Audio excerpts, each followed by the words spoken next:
Assalamualaikum warahmatullahi wabarakatuh. Nama saya Farisan Azim, nomor NPM 1907110090. Di sini saya akan menjelaskan atau memaparkan apa itu talasemia dan program pengendalian talasemia. Jadi talasemia itu adalah kelainan darah yang diturunkan dari orang tua.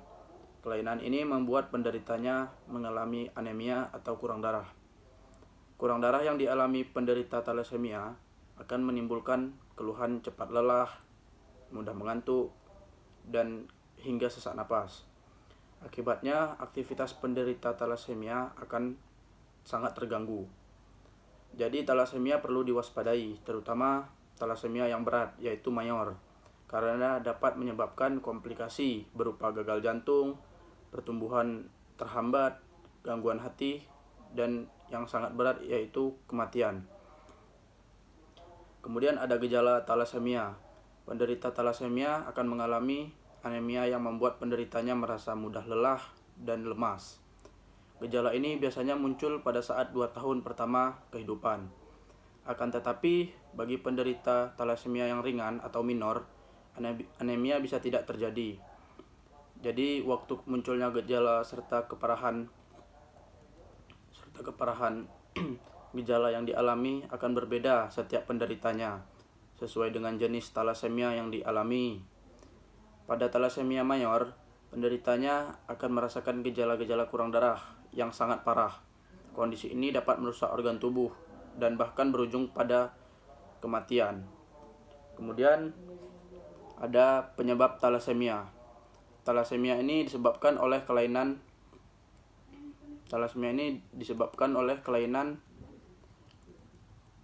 genetik yang mempengaruhi produksi sel darah merah.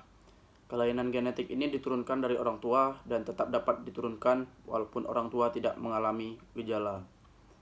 Kemudian diagnosis talasemia. Talasemia dapat diketahui gejala yang timbul serta pemeriksaan yang dilakukan oleh dokter. Dokter akan melakukan pemeriksaan darah untuk melihat kelainan sel darah merah dan kelainan genetik penyebab talasemia. Mungkin hanya itu materi yang bisa saya jelaskan. Selanjutnya akan dijelaskan oleh teman saya.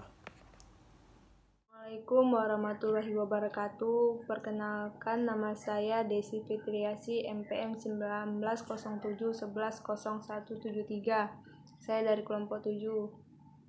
Di video ini saya ingin menyampaikan tentang pengendalian penyakit talasemia. Untuk mewujudkan derajat kesehatan yang setinggi-tingginya bagi masyarakat, maka diselenggarakan upaya kesehatan yang terpadu dan menyeluruh dalam bentuk upaya kesehatan perseorangan atau UKP dan upaya kesehatan masyarakat UKM. Upaya kesehatan diselenggarakan dalam bentuk kegiatan dengan pendekatan promotif, preventif, kuratif, dan rehabilitatif yang dilaksanakan secara terpadu, menyeluruh, dan berkesinambungan. Talasemia mayor belum dapat disembuhkan. Oleh karena itu, program yang umum dilakukan adalah pencegahan lahirnya penderita baru talasemia mayor. Pencegahan talasemia ada 3 jenis, yaitu pencegahan primer, pencegahan sekunder, dan pencegahan tersier. Yang pertama adalah pencegahan primer talasemia, yaitu ada 2, promosi kesehatan dan komunikasi informasi dan atau KIE. Pengetahuan mengenai penyakit talasemia memang peranan yang sangat penting dalam program pencegahan talasemia di masyarakat. Edukasi tentang penyakit talasemia yang bersifat genetik dan diturunkan, serta kasus KIRL-nya di masyarakat. Pendidikan genetika sebaiknya mulai dini diajarkan di sekolah-sekolah. Demikian pula pengetahuan tentang gejala awal. Pengetahuan ini juga sangat penting bagi pasangan yang ingin melangsungkan pernikahan atau calon pengantin perlu mendapatkan pengetahuan tentang penyakit tersebut. Jika pernikahan tetap dianjurkan, maka diinformasikan mungkin mendapatkan anak dengan thalassemia dan pilihan yang dapat dilakukan untuk menghindarinya. Sekian penjelasan dari saya. Selanjutnya akan disampaikan oleh teman saya. Assalamualaikum warahmatullahi wabarakatuh. Nama saya Izharul Fahmi Fajri, NPM 1907110078. Di kali ini saya akan menjelaskan sedikit tentang program pengendalian thalassemia. Program pengendalian thalassemia adalah salah satu cara yang dilakukan dengan memasukkan materi tentang thalassemia ke dalam kurikulum pendidikan tingkat sekolah menengah. Penyebaran informasi melalui media massa, jaringan internet, brosur, dan leaflet, serta menyelenggarakan kegiatan untuk memperingati Hari Thalassemia Sedunia yang melibatkan seluruh komponen masyarakat. Dan ada juga tujuan KIE. Tujuan KIE ini dibagi menjadi 3. Yang pertama, untuk menumbuhkan sikap serta mempengaruhi dan merubah perilaku masyarakat dalam pengendalian penyakit thalassemia. Yang kedua, untuk meningkatkan kemandirian masyarakat dalam pengendalian penyakit thalassemia. Dan yang ketiga, untuk meningkatkan motivasi dan partisipasi masyarakat serta merangsang kegiatan masyarakat dalam pengendalian penyakit thalassemia. Dan ada juga sasaran KIE. Sasaran KIE ini dibagi menjadi 2 komponen. Yang pertama, tenaga kesehatan, dan yang kedua, masyarakat umum, keluarga, dan kelompok yang mempengaruhi dan berperan di masyarakat. Kegiatan KIE meliputi menyiapkan materi penyuluhan dan mengadakan pelatihan KIE dan penanggulangan penyakit thalassemia kepada petugas kesehatan, bisa disebut dengan medis dan paramedis, kadar kesehatan maupun tokoh-tokoh yang ada di masyarakat termasuk guru di sekolah. Melaksanakan KIE tentang penyakit thalassemia dan faktor risiko melalui berbagai jalur media penyuluhan, perorangan, dan penyuluhan kelompok yang dilaksanakan oleh petugas puskesmas, posyandu, PTM, kader kesehatan, dan lain-lain, seperti layanan konseling, edukasi penyakit thalassemia, penyuluhan bagi pasien dan keluarga tentang pencegahan dan penanggulangan penyakit thalassemia. Assalamualaikum warahmatullahi wabarakatuh.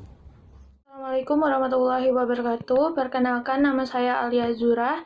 NPM saya 1907110089. Di sini saya akan menjelaskan tentang pengendalian populasi beresiko. Populasi yang beresiko adalah seseorang yang mempunyai riwayat anggota keluarga yang menderita thalassemia dengan atau tanpa anemia.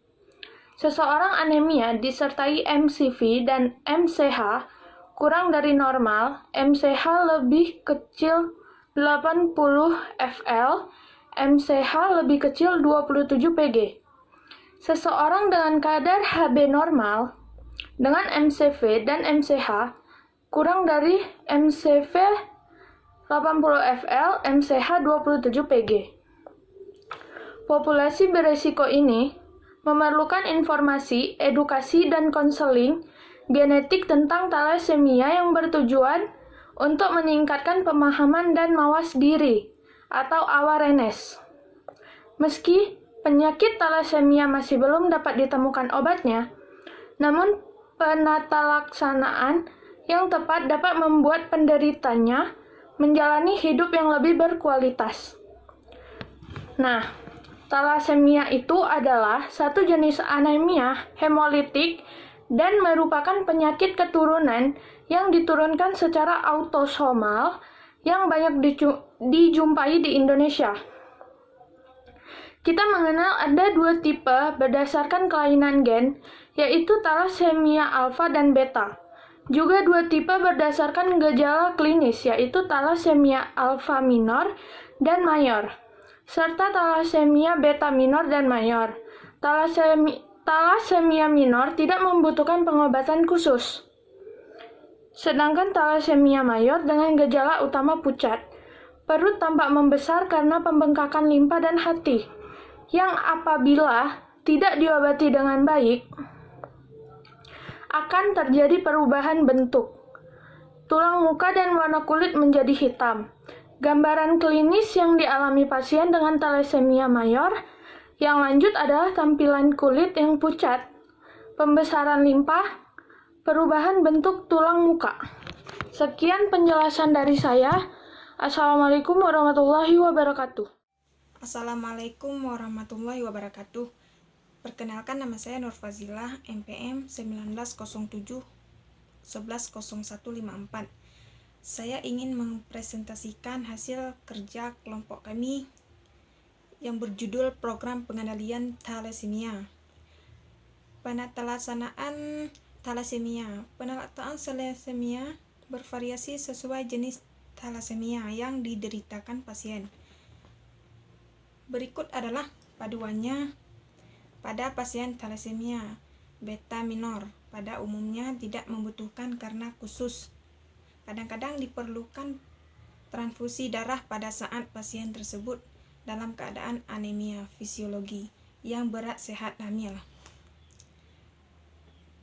Menyusui dan menstruasi pada thalassemia beta mayor, pengobatan yang optimal adalah prevensi darah seumur hidup. Untuk mempertahankan kadar Hb selalu sama mengatasi akibat samping frekuensi darah. 2. Efek samping transfusi. Efek samping transfusi darah adalah kelebihan zat besi dan terkena penyakit yang ditularkan melalui darah yang ditransfusi pada menderita yang sudah sering mendapatkan transfusi darah. Kelebihan zat besi ini akan ditimpuk di jaringan-jaringan tubuh seperti hati, jantung, paru, otak, kulit, dan lain-lain. Penumpuk zat besi ini akan mengganggu fungsi jantung atau hati. Pemberian obat kelasi besi atau pengikat zat besi secara teratur dan terus-menerus mengatasi kelebihan zat besi.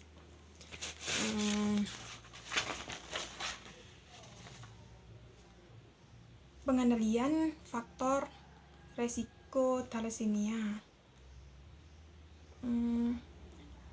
diartikan sebagai kumpulan gangguan genetik yang mengakibatkan berkurang dan tidak ada sama sekali sintesis atau lebih rantai globin. Pengendalian faktor resiko dapat dimulai sering seorang yang memiliki thalassemia trait atau bawaan thalassemia yang sehat. Maka untuk mencegah terjadi keturunan yang menderita sesama pembantu sifat thalassemia, berikut adalah kemungkinan yang dapat terjadi jika terjadi kali perkawinan. Jika pasangan Anda memiliki darah normal, maka tidak kemungkinan anak-anak Anda akan menderita thalassemia mayor. Jika Anda dan pasangan memiliki thalassemia trait atau bawaan, maka dalam setiap kehamilan terhadap kemungkinan 1:4 bahwa anak Anda akan menderita thalassemia mayor. Sekian, terima kasih dari presentasi saya. Assalamualaikum warahmatullahi wabarakatuh.